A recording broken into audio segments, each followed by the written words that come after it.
Mark Gole is with us, and I think a happy swim coach after the GLVC Championships. Tell us all about it. I'd say we had a pretty solid meet. Our women ended up 4th, and our men ended up 6th, and that's kind of right where we were kind of planning on being. Yeah, but taking into consideration your program is what now, 5-6 years old.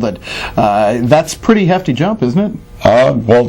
To be there with the teams that we're competing with is a challenge alone. Yeah.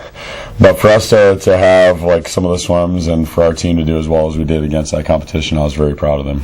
Before we get into the individuals and the relays and things like that, is the GLVC becoming a very good swim conference as they add more and more teams? I'd say I can't say it's hands down the best conference in Division II, but from top to bottom, it is one of the best. Right.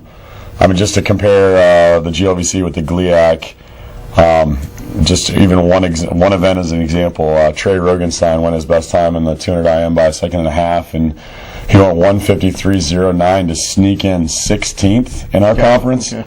And the GLIAC in the morning, that same swim would have been 6th. Oh, wow. Well, so a pretty drastic difference. And the events that we were good, like really good in the GLVC, we were hands down way better than the GLIAC. And the events that the GLIAC was really good, they still weren't as good. Right, wow. So it was. Those two meets going on at the same time. The Bluegrass Mountain had some winning times that were faster than ours, but depth-wise, we were definitely better. Well, let's talk about some of the events and some of the people that did have their best meets at the GLVC. Some of the highlights from the weekend? I guess I don't know where to start right now, and that's a good thing.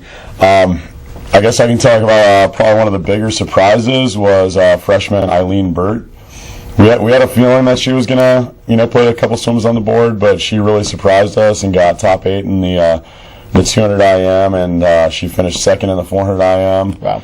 And she also finished 9th in the 200 fly and was a member of a couple relays, B relays that scored a lot of points for us. Freshman Delaney Harrelson, she's probably one of the toughest kids I've ever had the privilege of coaching, because I had her do a double on Saturday, which is the 200 back and 200 breast, and morning and afternoon, and she went best time in the 200 back by a couple seconds. Made it into the console heat, and then not even 15 minutes later, she won her best 200 breaststroke by 3 seconds, and ended up in the top 8 in that event. Wow! And then she did it again at night, and she added a little bit in the backstroke, but then she was able to lower her 200 breaststroke by almost two more seconds. That's good. So she did one of the toughest doubles that I've ever seen. Obviously, we need to talk about Paige Meredith becoming our first women's swimmer to win an individual GLVC title, which was in a very dramatic come from behind fashion. She didn't have the lead until the final stroke. Yeah. Which it was incredible to watch. She swam a very gutsy race. The girls from Drury, they definitely took it out on her. And when she hit the wall in the 100, she made a huge move, at the halfway point. And she made a huge move to catch up and get herself in position. And she was still behind going into the last turn. And she came out of that last turn, and she was just motoring, and she was able to run her down. Yeah, will she now qualify for the Nationals with a win? Well, the win doesn't do anything, but her time puts her currently in 15th place in the nation, and the projected invite line is 28 on the women's side, so I don't see 13 new girls, actually it'd be 14 new girls beating her, because all the conference meets that are going on this weekend, a lot of the swimmers that are already even ahead, they did that time earlier in the year, and they're just still ahead of her, and so that's not going to be a new swimmer. And if she does qualify, then that would be her third time. Her third time. And I did fail to mention Eileen Burt, her second place finish in the 400 IM, her time of 4:25. She is currently sitting in a tie for 17th, so she's in very good shape going into obviously all the last chance meets and conference meets going on this weekend. And then another monster swim, monster performance was out of sophomore Maddie Allen. First swim, 1,000 free, I really felt for her, because she's a racer, and I know it sounds kind of simple or silly to say, like, she's a racer. Obviously, she's a swimmer. She's gonna race, but when she has people around her, she is her best. And the 1,000 free, I guess we just didn't put together a fast enough 1,000, so she was ninth. And the top 8 swim at night, and they're alone, like, all together. And Maddie was definitely the hands-down class of the field in that 1,000, and she was almost a 25 up on the field. So she swam that race all by herself, right. And she added a second off her the time that got her invited to nationals last year in that event. And she was a little disappointed, and I could tell, but I mean, she was looking great in the water, and there was no reason to not think that she was going to be able to go faster in her future events. And then she became the first swimmer in William Jewell College history to break 5 minutes in the 500 freestyle with her third place finish with a 4:59. And then that last day of the meet, Maddie put together a swim that it was very impressive, because she's now the 7th ranked swimmer in the nation right now in the mile. Well, yeah. So if only one girl beats her tonight, or not tonight, this weekend, she will be swimming at night at nationals in the final heat of the mile. I want to talk about what you've got coming up this weekend, but other highlights from the GLVCs? Well, one of the biggest things that contributed to our team's success was definitely our relays. On the women's side, our B relays were consistently in the top 4 in the conference. So, in fact, our 800 free relay was the fastest B 800 free relay in the conference. So those are major points for our program, and it was really great that there was, for the first year there were very difficult relay decisions to be made. Right. And we were watching, like, everybody and how everybody was swimming, and we were doing everything we could to maximize our team's points. And on a couple occasions, a girl from the B relay ended up outsplitting somebody on the A, and we didn't necessarily see that happening right then and there, but I mean, they were stepping up, and they were really getting the job done. Okay. Any others? Because that was a long list of guests that did extremely well. That's on the women's side. Yeah, tell us about the men's side. On the men's side, we I'd say we had a very solid meet. A lot of lifetime best all around. One of the biggest swims for our team was in the 400 IM. We had our 2 from Arizona on the guys' side, Zach Posniak and Trey Rogenstein. Both of them made the B cut in that event. And Trey missed Daniel Day's school record by 5/100ths, but Zach blew it out of the water and ended up breaking the school record by 1.8 seconds. And both of those swims were lifetime best by a ton. Wow.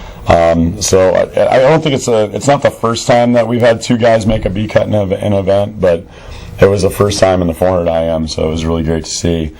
200 freestyle, we had a lot of great swims. Keaton Durr went into the meet with the school record holder.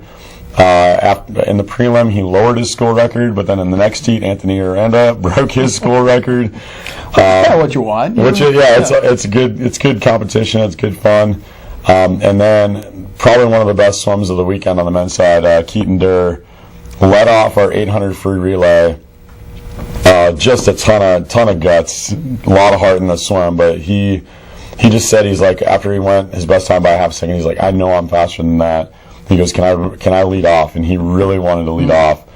So we let him off the relay, and he ended up getting us out to a lead in that event against, the likes of Drury and S&T and Indy. And but he ended up going to 137.49, which lowered Anthony's school record by another 0.75. And that swim right now is sitting 13th in the country. Wow. And the projected line on the guys' side is around 22. So I don't see 10 guys going faster than that time this weekend. And our guys, so Keaton did that swim that's potentially lining him up to get into the meet. He was a member of the 200 free relay, the 400 free relay, and the 800 free relay that all got the B cut. And our 800 free relay is currently sitting 13th in the country, which scores points at the national championships. So we gotta get prepared and get ready to do what we can do at the national meet. But we had a lot more school records. Anthony Aranda broke a school record in the 200 IM. Our 400 medley was a school record. 200 free relay school record, 400 free relay school record, 800 free relay school record. we had probably one of the bigger surprises was freshman Chris Davison from St. Joe. We knew he was going to drop time. We didn't know he was going to drop as much time as he did, but he is now our school record holder in the 200 backstroke. He dropped over 3 seconds off his best time in that event, and we're just actually a couple of coaches because we won out the recruiting war on him, and they were like, that was really impressive, like what he was able to do his freshman year already. So I know he's going to be able to get better year after year after year here. Yeah. But it was a ton of fun, and I got to mention Aaron Stanek. That kid probably provided one of the most electrifying races of the meet. It's just the 50, the splash and dash. It's that they dive in and go. But he qualified 15th, so that means he's in an outside lane. In lane 2, in the Crawfordsville pool, I believe lane 2 is the fastest lane in the water in finals because lane 1 is open, so there's no waves, right, and it's the deepest. Okay. Because if you're in 9, 10 is open, but it's not as deep there. Right. And Aaron from lane 2, 7th seed in that constellation final, he won the 50 constellation final and dropped like almost 0.4 of a second. Wow. That was just an incredible race, and that our team just absolutely erupted when he touched the wall first. Because when you get a win, especially like out of outside lane like that, it's not expected, and he put together a really good swim. Wow. Well, Trey Rogenstein, obviously I mentioned him with the 400 IM, but he broke 57 in the 100 breaststroke for the first time ever, which is a huge swim. Brian Hahn actually in the prelim broke his own school record in that event. Just off the B cut in that 100 breaststroke. It was kind of a heartbreaker, especially because he missed the B cut by 0.02 of a second. But Trey Rogenstein had a great 200 breaststroke, and he ended up lowering his own school record. And it was really great to see him have the meet that he did this year. You mentioned that coming up this weekend, you've got another swim coming. Tell us about that. We're hosting the Jewel Invite, and it's going to be just a last opportunity for people to put some times on the board. We have a handful of people who are going to be swimming. Anthony Aranda is going to be swimming the 200 freestyle, trying to get his individual cut, or go a time that's going to get invited. He's already going on relays. Aaron Stanek is trying to get that 50 cut. And we know the times that they got to shoot for in our pool, and have the NCAA will convert them to the yards. We also have Eileen Burt's going to try to do the 200 fly just to pick up a B cut in that event. So hopefully she can put a good swim together. And then Delaney Harrelson, freshman, is going the 400 IM. She's about 3 seconds off that invited time, but you never know. Another week to prepare, another week to fine tune some things, and we're looking forward to seeing people put up some good times on the board this weekend. When do the invitations come out? When does that national field become official? It will become official. It's supposed to Tuesday night. Last year it wasn't until Wednesday morning because I guess they were working out some details. But no, we should know probably within a week, and it'll be. We'll have a really, really good idea over the weekend, but it won't become official until Tuesday.